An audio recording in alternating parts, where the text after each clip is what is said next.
నమస్తే అండి. This is doctor Swathi, fertility specialist, మాతృత్వ ఫర్టిలిటీ సెంటర్, ప్రొద్దుటూరు బ్రాంచ్. ఈ వీడియోలో టీఫా స్కానింగ్ గురించి తెలుసుకుందామండి. గర్భిణీ స్త్రీలు ప్రతి ఒక్కరు గర్భం నిలబడిన తర్వాత 5వ నెలలో చేయించుకునే స్కానింగ్ అవయవ లోపాల స్కానింగ్, దాన్ని టీఫా స్కానింగ్ అంటాం అన్నమాట. సో జనరల్గా ఎన్ని వారాలలో చేస్తామంటే 18 వారాల నుంచి 22 వారాల లోపల చేస్తూ ఉంటాం. సో దీంట్లో మనకి ఏం తెలుస్తుంది, టాప్ టు బాటమ్ అంటే తల నుంచి కాలు వరకు ప్రతి అవయవం ఎలా ఉంది, పూర్తిగా ఏర్పడిందా లేదా, ఏదైనా అబ్నార్మాలిటీ ఉందా అనేది ప్రతిదీ డీటెయిల్డ్గా చూస్తారనమాట. సో ఈ 18 to 22 వీక్స్ లోపలే మనము టీఫా స్కానింగ్ అనేది చేయించుకోవాలి.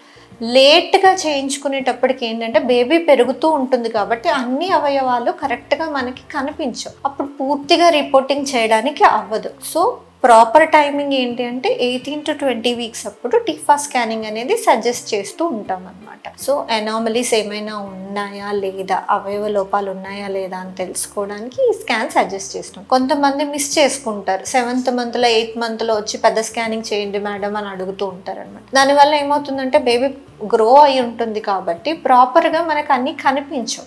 సో లేట్గా అనామలీ స్కాన్ అనేది చెయ్యలేము, కనిపించినంత వరకు రిపోర్టింగ్ ఇస్తాం. అనామలీ స్కాన్ అనేది టైం ప్రకారమే చేసుకోవాల్సి వస్తుంది. సో ఇది మిస్ అయింది అని అంటే ఒక్కొక్కసారి మనకి ఏదైనా లోపాలు ఉన్నా లేట్గా తెలుస్తుంది. లేట్గా తెలుసుకోవడం వల్ల మనమే నష్టపోతాం అనమాట. సో టైం టు టైం మనం స్కాన్ అనేది చేయించుకోవడం ఇంపార్టెంట్ అనమాట.